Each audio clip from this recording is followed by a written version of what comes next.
ഭവതിയുടെ ക്ഷേത്ര സന്ദർശന വേളയിൽ നമ്മുടെ പ്രജകളൊക്കെ കണ്ട് വിശേഷങ്ങൾ അന്വേഷിച്ചുവോ? പ്രജകളെല്ലാം സുഖമായിരിക്കുന്നുവോ? അതേ പ്രഭു, അങ്ങയുടെ സൽഭരണത്തിൽ പ്രജകളെല്ലാം ക്ഷേമമായിരിക്കുന്നു. പ്രജകൾ സന്തോഷവാന്മാരായിരിക്കുന്നത് നമ്മെ സന്തുഷ്ടരാക്കുന്നു. മറ്റെന്തെങ്കിലും വിശേഷങ്ങൾ? മഹാരാജൻ, ഗ്രാമത്തിൽ പാക്കനാർ എന്നൊരു മുറം വിൽപ്പനക്കാരൻ ബുദ്ധിവൈഭവത്തിൽ ഗ്രാമവാസികൾ ഒന്നടങ്കം ആശ്ചര്യപ്പെട്ടിരിക്കുകയാണ്. വെറും ഒരു മുറം വിൽപ്പനക്കാരന് ഇത്രയും ബുദ്ധിവൈഭവമോ? എന്നാൽ അതൊന്ന് പരീക്ഷിക്കണമല്ലോ. ആരെവിടെ? അടിയൻ. ഗ്രാമത്തിലെ പാക്കനാർ എന്ന മുറം വിൽപ്പനക്കാരനെ ഉടൻ തന്നെ നമ്മുടെ മുമ്പിൽ ഹാജരാക്കൂ. അടിയൻ കൽപ്പന പോലെ.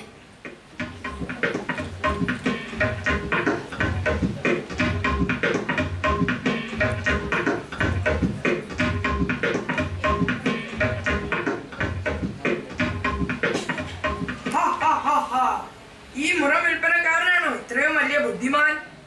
മഹാറാണി, ഇയാൾ തന്നെയാണോ ഭഗവതി പറഞ്ഞയാൾ? അതേ പ്രഭു. എങ്കിൽ അതൊന്ന് കാണണമല്ലോ. പാക്കനാരെ, നിങ്ങൾ വലിയ ബുദ്ധിമാനാണെന്ന് എല്ലാവരും പറയുന്നുവല്ലോ. പ്രഭു, ഞാൻ വെറും ഒരു മുറം കച്ചവടക്കാരൻ, അന്നന്നത്തെ അന്നത്തിനു വേണ്ടി അധ്വാനിക്കുന്നവൻ. എങ്കിലും ജനങ്ങളുടെ ഇടയിൽ താങ്കൾ അറിയപ്പെടുന്ന ബുദ്ധിമാനാണല്ലോ. എനിക്കതൊന്ന് പരീക്ഷിക്കണം. പ്രഭു, ഈ പാവപ്പെട്ടവനെ പരീക്ഷിക്കണമോ?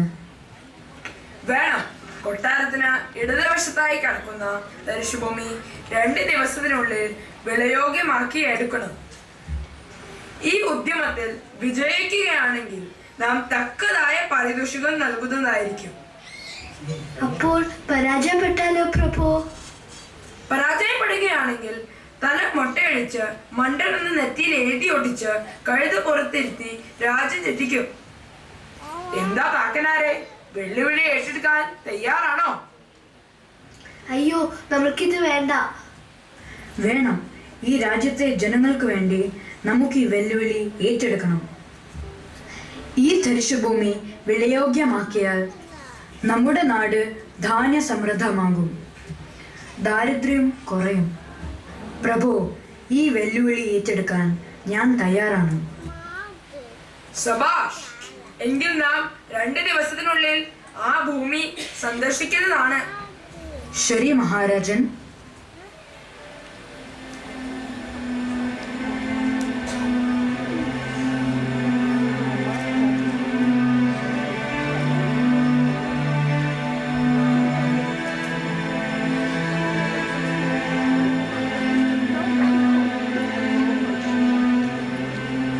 നാം ഇനി എന്ത് ചെയ്യും?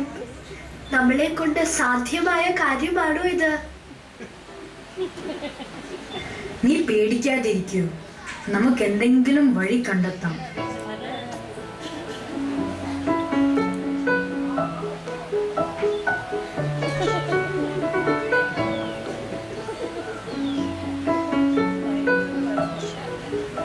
അങ്ങനെ പാക്കനാരും ഭാര്യയും വിഷമിച്ചിരിക്കെ ഒരു കൂട്ടം കൊള്ളക്കാർ അതൊഴി വന്നു.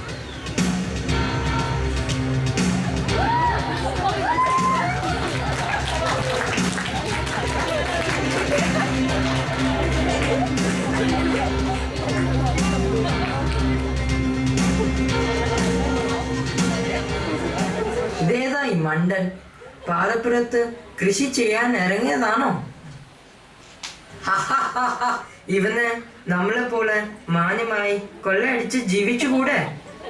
എടാ മണ്ട, ഞങ്ങളുടെ കൂടെ പോരുന്നോ? സുഹൃത്തുക്കളെ, ഞാൻ ഇവിടെ ഒരു നിധി തേടുകയാണ്. നിധിയോ? അതെ, എൻ്റെ മുത്തച്ഛൻ 50 വർഷങ്ങൾക്ക് മുമ്പ് ഈ സ്ഥലത്ത് എവിടെയോ കുഴിച്ചിട്ടതാണ്. പക്ഷേ സ്ഥലം കൃത്യമായി ചോദിക്കാൻ മുത്തച്ഛൻ ഇന്ന് ജീവിച്ചിരിപ്പില്ല. അതുകൊണ്ട് ഞാൻ ഈ സ്ഥലം മുഴുവൻ കുഴിച്ചു നോക്കാൻ തീരുമാനിച്ചു. ആഹാ, അത് കൊള്ളാമല്ലോ. ഞങ്ങളും സഹായിക്കാം. നിധി കിട്ടിയാൽ പാതി ഞങ്ങൾ എടുക്കും. എന്താ, സമ്മതമാണോ? സമ്മതം. ഈ മണ്ടനെ പറ്റിച്ച് മുഴുവൻ നിധിയും നമുക്ക് എടുക്കാം.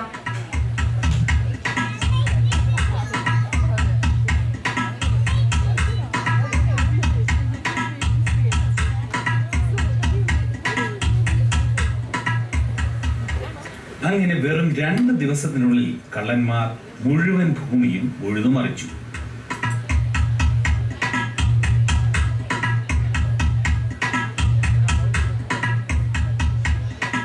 എടോ, താനല്ല പറഞ്ഞത് ഇവിടെ നിധിയുണ്ടെന്ന്? അതെ സുഹൃത്തെ, മറ്റുള്ളവരെ കൊള്ളയടിക്കാതെ കൃഷി ചെയ്ത് ജീവിക്കാൻ നിങ്ങൾക്ക് കിട്ടിയ സുവർണ അവസരമാണ് ഞാൻ ഉദ്ദേശിച്ച നിധി. രാജാവിനോട് സമ്മതം മേടിച്ച് നമുക്കിവിടെ പൊന്നു വിളയിക്കാം.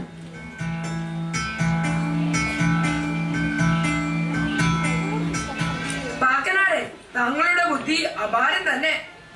ആരെവിടെ? ഉടൻ തന്നെ 1000 പൊന്മണം കൊണ്ടുവരൂ. പാക്കനാർക്ക് നമ്മുടെ സമ്മാനം.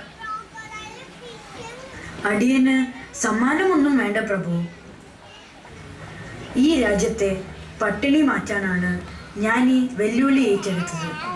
രാജൻ, ഇവർക്ക് ഈ ഭൂമിയിൽ കൃഷി ചെയ്യാനുള്ള അനുമതി നൽകിയാലും. പാക്കനാരോട് ഇഷ്ടം പോലെ.